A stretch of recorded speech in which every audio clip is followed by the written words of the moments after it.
मराठा आरक्षणाच्या विविध मागण्यासाठी जरांगे पाटील यांनी 8 जून पासून आंतरवाली सराटी येथे आमरण उपोषण पुकारले।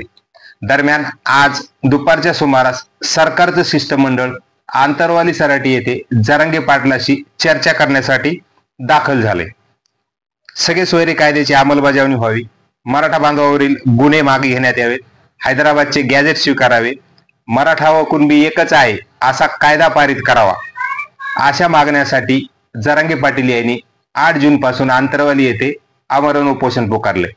दरम्यान काल उपमुख्यमंत्री देवेंद्र फडणवीस यांनी मीडियामध्ये येऊन सरकार मनोज जरांगे यांच्या मागण्यानुसार सकारात्मक आहे, मुख्यमंत्री एकनाथ शिंदे यांच्या मार्गदर्शनाखाली सरकार कामही करत आहे, परंतु तोपर्यंत जरांगे पाटील यांनी आपलं उपोषण स्थगित करावं असे आवाहन देवेंद्र फडणवीस यांनी केले होते।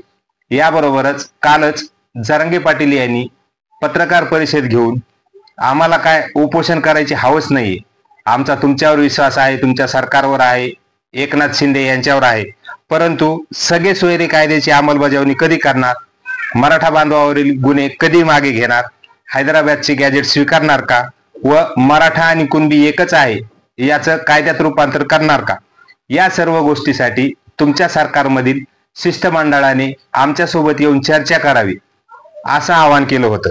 याबरोबरच आम्ही आमचं उपोषण जे आहे ते स्थगितच करू, आम्हाला फक्त मराठ्यांना आरक्षण पाहिजे, नसता आम्ही विधानसभेसाठी तयारी करू, पुन्हा आमच्या नावानं ओरडू नका असा सज्जड दमही जरांगे पाटील यांनी काल दिला होता। यानुसार आज दुपारच्या सुमारास आंतरवाली सराटी येथे सरकारचं शिष्टमंडळ जरांगे पाटील यांच्याशी चर्चा करण्यासाठी दाखल झाले। यामध्ये शंभूराजे देसाई, संदीपान भुमरे, राणा जगतसिंग यांचा समावेश आहे। हे शिष्टमंडळ जरांगे पाटील यांच्याशी चर्चा करून त्याबाबत काय निर्णय आहे आणि जरांगे पाटील आपल्या उपोषणासंदर्भात काय निर्णय घेतात याकडे सर्वांचे लक्ष लागले आहे।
तुम आगे बढ़ो, हम तुम्हारे साथ हैं।